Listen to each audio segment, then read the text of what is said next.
നേരെ നീ സമയം കളണ്ട പൊക്കോ. എന്തിനാ ഇങ്ങനെയുള്ള ഒറ്റയ്ക്കാക്കിയിട്ട് കൊച്ചിക്ക് പോണേ? നമുക്ക് വേണ്ടിയല്ലേ ഞാൻ പോണേ.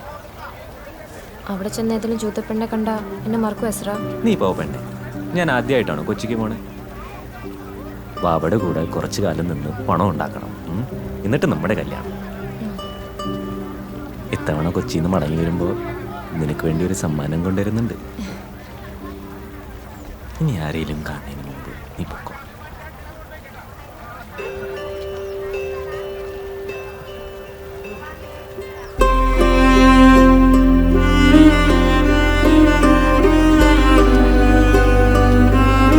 എബ്രഹാം എസ്ര എന്ന ജൂതച്ചക്കനും റോസി എന്ന നസ്രാണി പെണ്ണും തമ്മിലുള്ള പ്രണയത്തിൽ നിന്നായിരുന്നു എല്ലാത്തിൻ്റെയും തുടക്കം.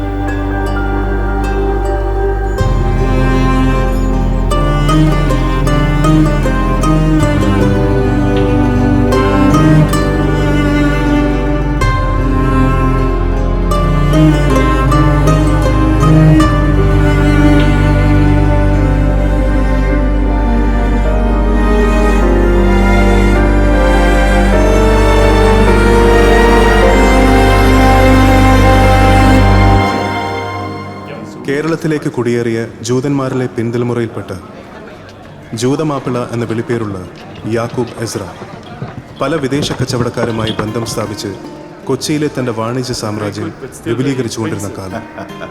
I am sure you will trade with new customers who will value good quality.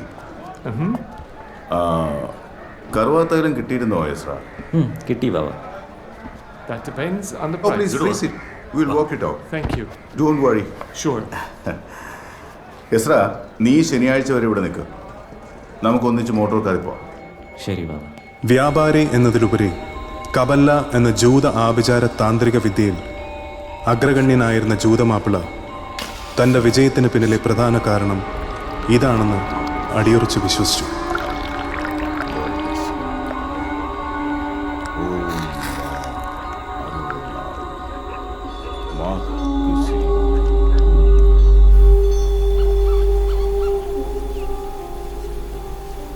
ജൂതന്മാരുടെ വാഗ്ദത്ത ഭൂമി എന്ന സ്വപ്നവുമായി മുന്നേറുന്ന സയോണിസ്റ്റ് പ്രസ്ഥാനത്തിൻ്റെ അനുഭാവിയായിരുന്നു ജൂതമാപ്പിള. ഇവിടുത്തെ ജീവിതം താൽക്കാലികമാണെന്നും എന്നെങ്കിലും ഒരിക്കൽ കുടുംബത്തോടൊപ്പം തൻ്റെ മാതൃരാജ്യത്തേക്ക് മടങ്ങാൻ കഴിയുമെന്നും അയാൾ പ്രത്യാശിച്ചു.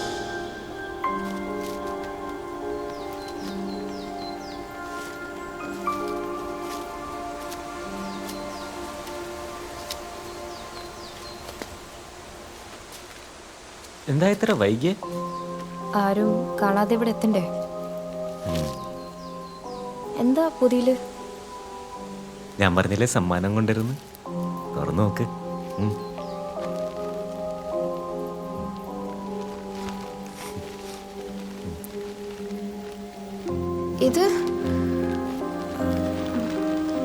ഇത് ഞങ്ങൾ ജൂതന്മാരുടെ കല്യാണത്തിന് മണവാട്ടി കൊടുക്കുന്നേ.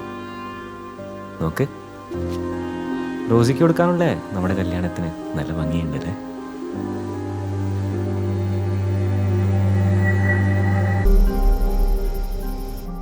എസ്രയുടെ കുഞ്ഞ് തൻ്റെ ഉദരത്തിൽ വളരുന്നു എന്ന സത്യം അവൾ മനസ്സിലാക്കി. അന്യമതക്കാരനായ എസ്രയെ സ്വന്തമാക്കാൻ കഴിയുമോ എന്നൊരു ഭയം ഉള്ളിലെവിടെയോ അവളെ അലട്ടുന്നുണ്ടായിരുന്നു. എന്നെ വിവാഹം കഴിക്കുമെന്ന് കുരിശാലെ സത്യം ചെയ്യസ്ര.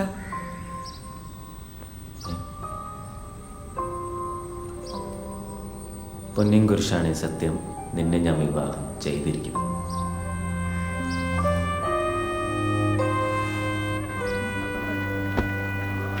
ഓട്ടെ, ഞാൻ കൊച്ചിയിലെത്തിയ ഉടൻ തന്നെ വാവയോട് പറയുന്നുണ്ട് നമ്മുടെ കാര്യം.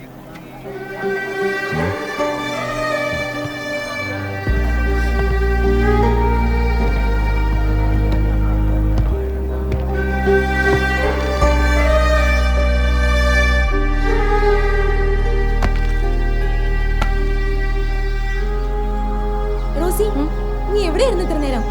100 കൂട്ടം പണിയുള്ളപ്പോഴെവിടെ? എസ്ര, നിനക്ക് എങ്ങനെ ധൈര്യം വന്നടാ മതത്തിന്റെ വെളിയിൽ നിന്നൊരു പെണ്ണുമായി? ബാബ, ഞാൻ പറയണതൊന്നും വെള്ളം വീഞ്ഞാക്കിയതൊക്കെ പണ്ട്. ഇപ്പൊ വെള്ളം വെള്ളവാ, വീഞ്ഞു വീഞ്ഞും. രണ്ടും തമ്മിൽ ചേരില്ല. മതത്തിൽ നിന്ന് പുറത്തായവരുടെ അനുഭവം അറിയാവോടാ നിനക്ക്? ഞാൻ പറഞ്ഞു തന്നിട്ടില്ലേ, ഇവിടം വിട്ട് ഒരു നാൾ പോവേണ്ടവരാ നമ്മൾ. ഒരുപാട് നേടാനുണ്ടടാ നമുക്ക്. നാളെ ഈ ലോകം ഭരിക്കേണ്ടത് നമ്മൾ ജൂതന്മാരാ. ആ ബോധം വേണം മനസ്സിലും പ്രവൃത്തിയിലും.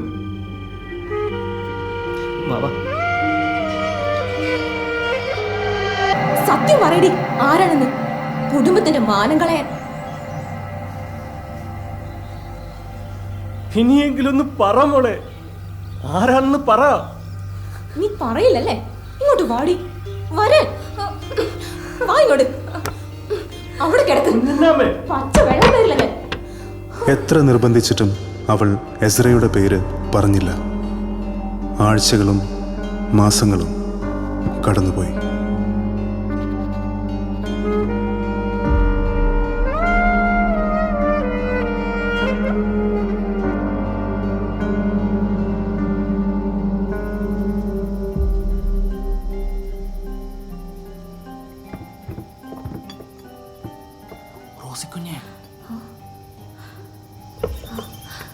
കുഞ്ഞാ, എസ്ര തന്നതാ. എന്നാ ഞാൻ പോട്ടെ. റോസി, എനിക്ക് നിന്നെ ഇഷ്ടമാണ്. പക്ഷെ ഒന്നിച്ച് ജീവിക്കാനുള്ള ഭാഗ്യം നമുക്കില്ല. നീ എന്നെ മറക്കണം എസ്ര.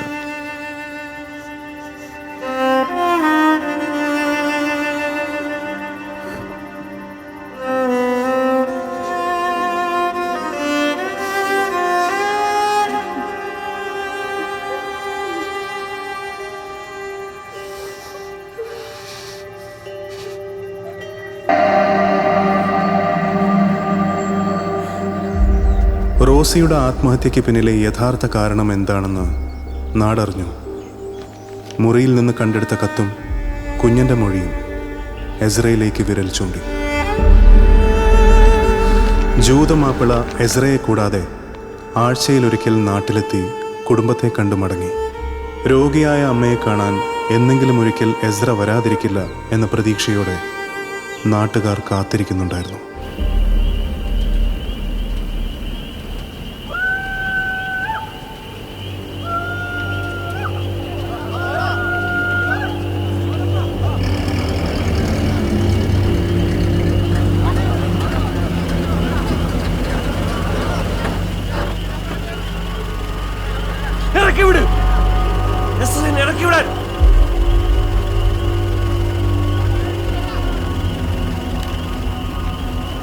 കിട്ടി.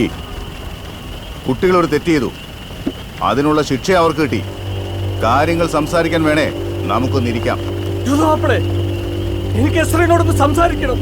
ഇറക്കി വിട്. ഇവനെ കാണാതെ പോകില്ല ഞാൻ. പറഞ്ഞാ നിനക്ക് മനസ്സിലാവില്ലല്ലേ?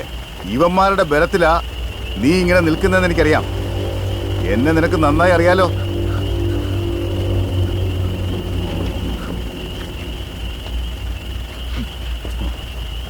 നീ വണ്ടി എടുക്ക്. യെസ്രാ, വണ്ടി എടുക്കാൻ.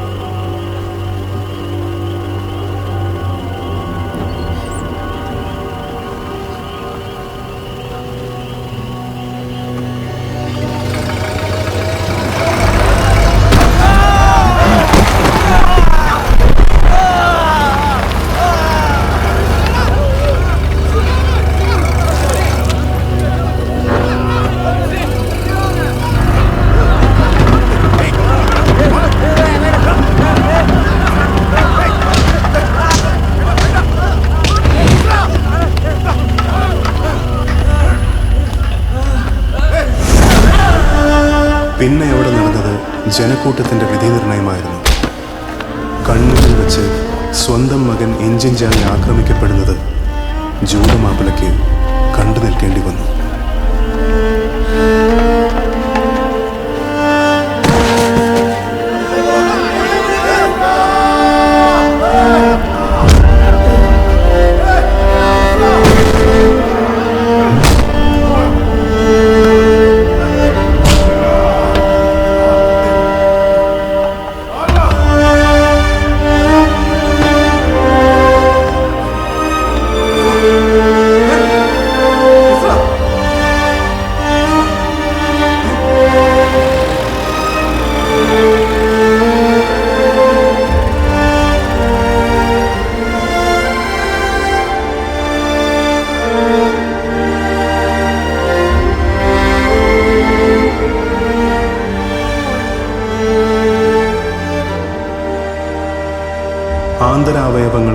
മാരകമായി ക്ഷതമേറ്റിരുന്ന എസ്ര ഇനി സാധാരണ ജീവിതത്തിലേക്ക് മടങ്ങി വരില്ലെന്ന് ഡോക്ടർമാർ വിധിയെഴുതി.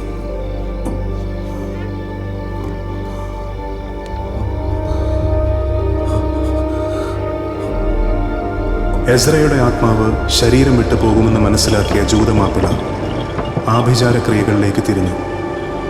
ആ ആത്മാവിനെ ഒരു വീഞ്ഞുപെട്ടിയിലേക്ക് ആവാഹിച്ച് ഡിബുക്കിനെ സൃഷ്ടിക്കുക എന്ന ദൗത്യത്തിൽ ഏർപ്പെട്ടു. തൻ്റെ ഏക മകനെ ഇല്ലാതാക്കിയ മനുഷ്യകുലത്തോട് അവൻ്റെ ജീവൻ കൊണ്ട് തന്നെ അയാൾക്ക് പകരം വീട്ടണമായിരുന്നു. ഒരു ജീവച്ഛവമായ എസ്രയെ കാലത്തിന് വിട്ടുകൊടുക്കാൻ ജൂതമാപ്പിള തയ്യാറായില്ല.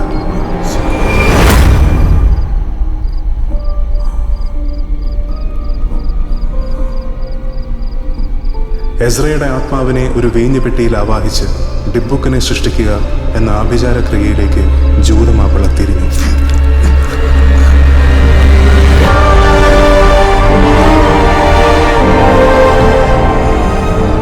ഈ നാട്ടിലെ അവസാനത്തെ ജൂതനും ഇല്ലാതായി കഴിയുമ്പോൾ പകയൊടുക്കൽ നിന്ന് പാകപ്പെട്ട ഒരു ശരീരത്തിൽ പ്രവേശിച്ച് നാടിൻ്റെ തന്നെ സർവനാശത്തിന് വഴിയൊരുക്കുന്ന രീതിയിലാണ് ആ ജൂതതാന്ത്രികൻ ഡിബുക്ക് രൂപകൽപ്പന ചെയ്തത്. ഡിബുക്ക് സൃഷ്ടിക്കാൻ വിധിപ്രകാരം ഭൗതിക ശരീരം ദഹിപ്പിക്കാനോ മണ്ണിലടക്കം ചെയ്യാനോ പാടില്ല. താന്ത്രിക ക്രിയകൾക്കൊടുവിൽ ജൂതമാപ്പിള മകന്റെ മൃതശരീരം അറബിക്കടലിൽ ഒഴുക്കിവിട്ടു.